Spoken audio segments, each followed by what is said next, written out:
Hi, welcome back to my channel. I'm Shelly, and today I'm going to be talking you through all of my reading plans for October. So I have a couple of chunksters here. There are a couple of events that I want to talk about, and let's just get started. But as I'm talking, I would love to know what your plans are for October. What are your reading plans? If you make any plans for your reading as the month begins. Or what are you currently reading? Give me the tea on what you're reading right now. I want to know. Yeah, anyhow, so October here on Booktube, there is this massive event that sweeps Booktube like a storm, like a hurricane, like the hurricane that is currently going through Florida right now, which is Hurricane Ian. I live in the South. We're gonna digress right away. I live in the South, and so I've been hearing rumblings about Hurricane Ian, and my heart goes out to anybody living to anybody living through the anxiety of the hurricane, especially those in Florida. And we don't know anything about the damage right now, so we will all see that together, I'm sure, but my heart goes out to those living through this hurricane at the moment. There is a chance that we're going to get some rain fallout from the hurricane where I live, but it shouldn't be anything more than a very rainy day over here. So that's what's going on. But anyways, so let's go back to what I was talking about. So like a hurricane, Booktube gets swept away or swept up in VICTOBER, which is where we readers celebrate Victorian literature for the entire month of October. Victorian literature tends to have kind of a gothic and spooky vibe to it, and it's celebrating books that were written during Queen Victoria's reign. So I decided that I'm going to participate by reading one book. Let me tell you the hosts, because I'm a professional over here. So the hosts are Katie, Kate, Marissa, Petra, and Roz. And they have wonderful prompts that you can follow, and these prompts really kind of help you dig into your Victorian literature collection. And I love that they provide this wonderful lens to look through and to kind of look at things a little bit differently. But in true Shelley fashion, I'm not following their prompts. I'm really just reading one book, and I realized that it's not even Victorian, though the reprint was done during the Victorian era, so it technically counts, but not really. And that is Frankenstein by Mary Shelley. My plan is to read this with my friend Fraser Simons at the channel Springboard Thought, and I'm excited about it. It's been on my TBR quite a bit. I think I will love it. I'm determined to get to it, and yeah, so there you go.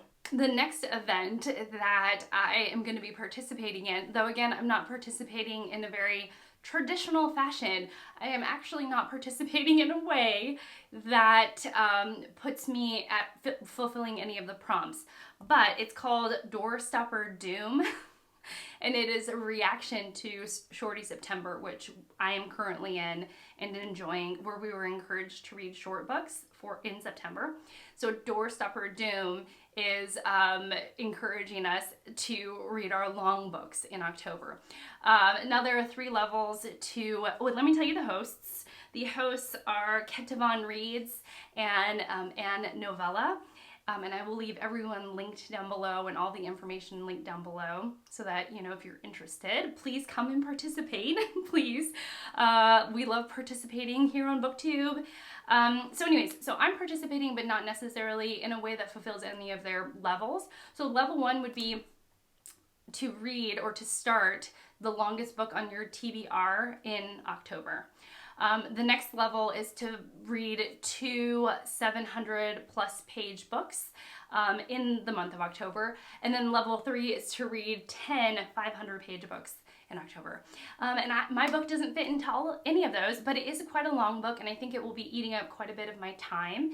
And so I can't wait to get to it. And it is Antonio Scarlati's M, Son of the Century, which is a translated Italian novel that is set in fascist Italy during World War II.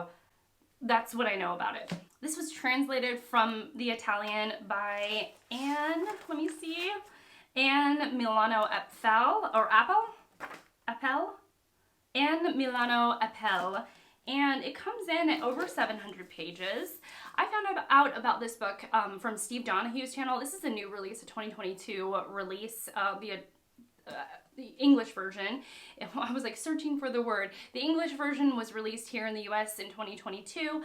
Steve read it and loved it, and I tend to really agree with Steve's choices, and I feel like he has a really wonderful knack for picking out very readable books, and he just said this was amazing. So I'm going to be reading this with my friend George, who is just a wonderful person, and he often comments on my channel, and we tend to exchange ideas over email, and so it's really like going to be wonderful hearing his thoughts about this book.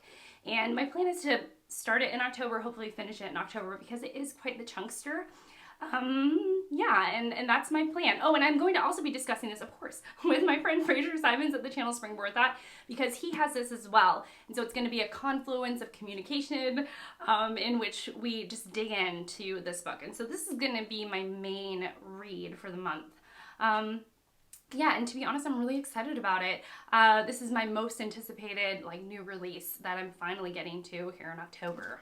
Another buddy read, sort of a small group read, is going to be with my friend Sandy at Miss Reads a Lot, and our friend Sonia, who's just a wonderful subscriber, commenter here. She's just a lovely person.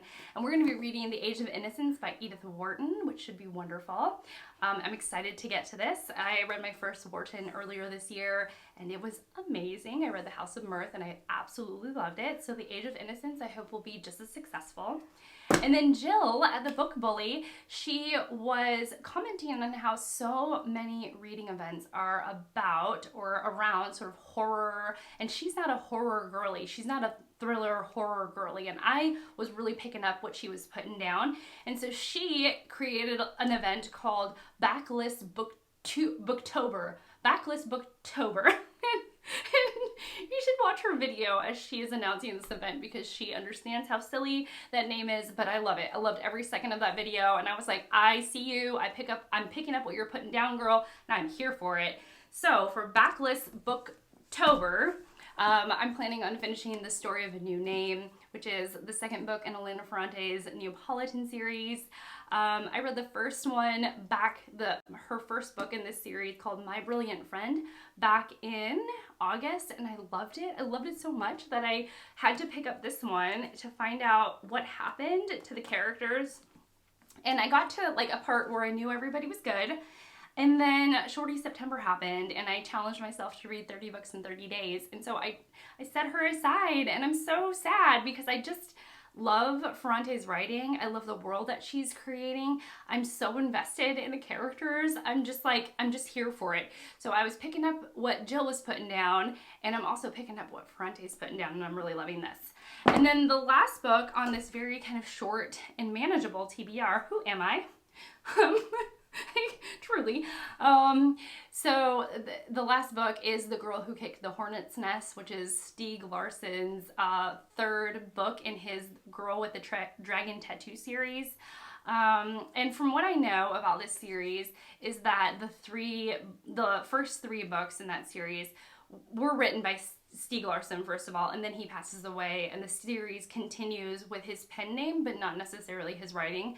And I've heard from fans of the series that it nicely wraps up. It very, very nicely wraps up with that third book. And so that's my plan, is to finish it, and then I really feel like I will be done with the series. Gracious words today.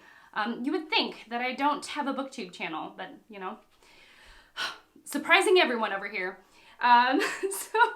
So my plan is to finish up with that series, and I'm excited for it because it's been a good time. Sonia who I've mentioned previously, we will read that together, and we always have a good time reading it. And then, the last thing that's sort of going on in October is that we're going to find out the Booker winner. And I think that'll be really interesting. Right now I'm reading what I am going to consider the last book I'm going to be reading for my Booker project. I did not set out to read all of the Booker long list or even all of the Booker shortlist books. That's just not how I roll. I like to pick and choose what's calling to me, what I'm interested in. And I really kind of read my heart out with that whole short and long list. In that, like, I picked up everything that I was interested in. And so I'm reading the final book that I believe I will be reading for that project, and I will check in about it soon. I don't want to give it away, but it's going really well. It's going really well. But I'm sure that just knowing who won is going to be a really exciting sort of book news in October.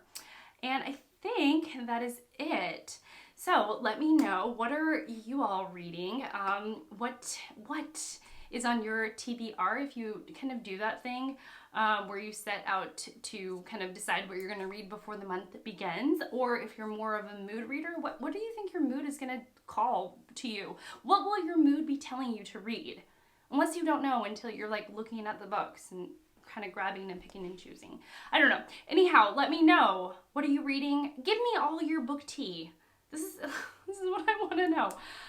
Let me in on all your bookish secrets, kind of deal. And that's it. Okay, I'm getting silly over here, which is a nice time for me to wrap things up. And thank you so much for watching. Thank you so much for being here. I really appreciate it. And I will see you all in my next one. Bye, guys.